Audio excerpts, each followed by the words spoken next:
What happens when even a supreme being is thrown into a furnace powerful enough to completely destroy his body?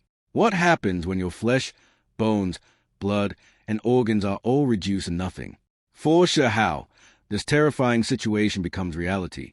In this episode of Perfect World, Shijie faces one of the most brutal trials of his life as he is thrown into the yin-yang furnace. And what happens inside this furnace is far more shocking than anyone expected. The moment the refinement begins, Shijie is placed on the yang side of the furnace. And this is the harsher side. The other supreme beings are placed on the yin side, where the conditions are comparatively easier. But Shijie has no such luxury. The flames of the furnace begin burning his body. At first, his flesh is slowly destroyed. Then his blood is consumed. His organs begin disappearing. Even his bones are eventually broken down by the terrifying power of the furnace.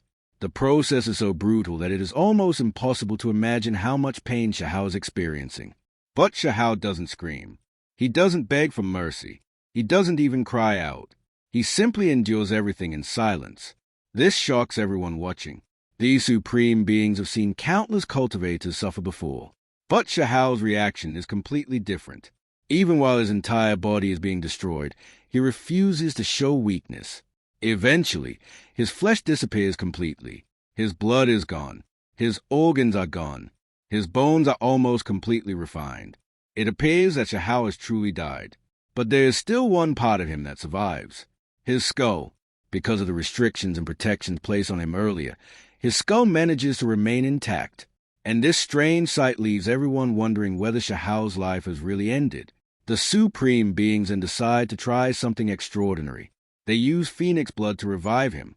Phoenix blood possesses incredible regenerative power. The hope is that it can allow Shijie to rebuild his destroyed body and return to life.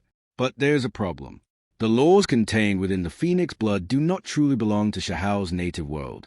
Because of this difference, the rebirth does not work as expected. The attempt fails, but something unexpected is left behind. Traces of an incredibly powerful force. Traces of what can be described as a perfect great Tao.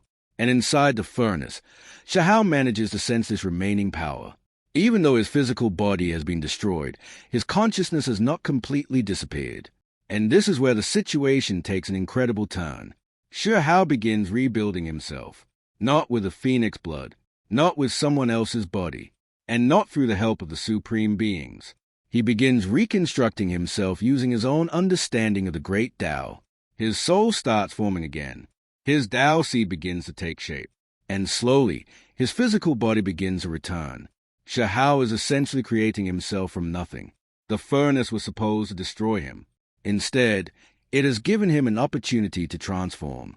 The destruction of his body has allowed him to come into contact with multiple powerful Tao forces, and these forces begin leaving their marks on him. This means that when Shijie eventually returns, he will not be exactly the same person who entered the furnace. His foundation is becoming even more powerful. His understanding of the Tao is becoming deeper, and his body is beginning to carry the traces of multiple great Tao powers. But while Shijie is undergoing this transformation, another problem appears outside the furnace. Yu attempt to take control of the yin-yang furnace using an imperial decree. Considering the authority behind such a decree, it seems like a powerful move, but the furnace does not accept it. Instead, the yin-yang furnace reject the imperial decree. And even worse, the furnace's power backfires against the people attempting to control it. This shows just how terrifying the furnace really is. Even supreme beings cannot simply treat it like an ordinary treasure. It possesses an incredible level of power, and anyone who tries to force control over it may end up suffering the consequences. Meanwhile, the mystery surrounding the Jiyu clan continues to become even more complicated. What exactly is the Jiyu clan's real objective? Are they truly trying to help Shijie? Or are they simply using him for their own benefit? Some believe that the Jiyu clan's elder is exploiting Shijie. According to this interpretation, Shijie's refinement is simply a stepping stone for the cultivation of the Jiyu clan's descendants. If that is true, then the Jiyu clan has been manipulating Shijie for their own purposes.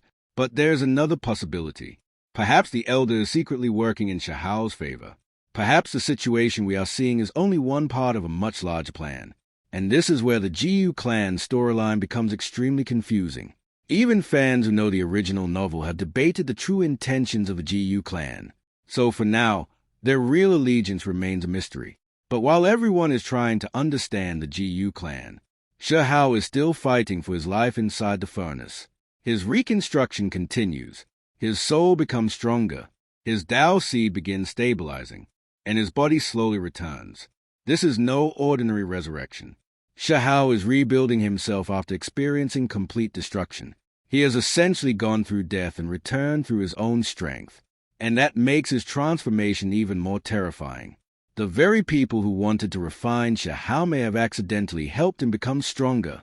They wanted to turn his body into cultivation material. Instead, Shihao is turning the entire refinement process into his own opportunity. The furnace was supposed to break him, but Shihao is using the furnace to temper himself. Eventually, Shihao begins emerging from this horrifying ordeal. However, he is not completely healed. His body is still damaged. His condition remains extremely serious. But he is alive, and more importantly, he has changed.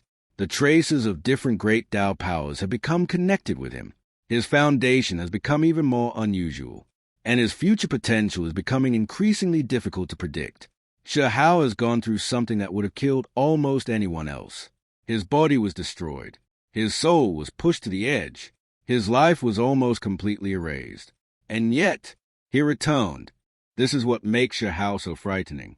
He is not someone who simply becomes stronger through normal cultivation. Every time he reaches the edge of death, he finds another way forward. And this time, the yin-yang furnace itself has become part of his transformation. But now comes the most important question. What will happen when the people outside the furnace realize that Shihao has survived? What will happen when they discover that the person they tried to refine has instead gained a completely new foundation? And what will happen when Shihao finally discovers the truth about the Jiyu clan? If the Jiyu clan has been using him, then sooner or later they will have to pay the price. But if their elder has actually been helping him from the shadows, then the truth could be much more complicated. And this mystery is likely to become extremely important in the episodes ahead. At the same time, Perfect World fans also have another story to look forward to. A separate standalone movie is expected to adapt an important event involving Shihao and Liuxian. In that story, Shihao sends a blood-form clone through the river of time. His goal is to save a young Liuxian. This story is separate from the main timeline currently being adapted in the episodes, but it is still an important and emotional part of Shihao's journey. Coming back to the main story, the biggest takeaway from this episode is simple. Shihao entered the yin-yang furnace as a man whose life was already hanging by a thread. Inside the furnace, his entire body was destroyed. His flesh disappeared. His blood was consumed. His organs were refined. His bones were broken down. And eventually, only his skull remained. Everyone thought this could be the end of Shihao, but it wasn't. From the remnants left behind by the failed Phoenix Blood revival, Shihao found traces of the perfect Great Tao, and using those traces, he began rebuilding himself. His soul returned, his Tao seed returned, his body returned, and with them came a new transformation. The furnace that was meant to destroy Shihao may have instead forged him into something even more terrifying. The people surrounding the furnace believed they were refining Shihao, but they may have unknowingly given him the opportunity to reach another level. And now Shihao is alive again. He is injured. He is not completely recovered, but he has survived something that should have been impossible to survive.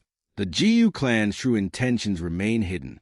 The supreme beings are still waiting, and the consequences of the yin-yang furnace are only beginning to unfold.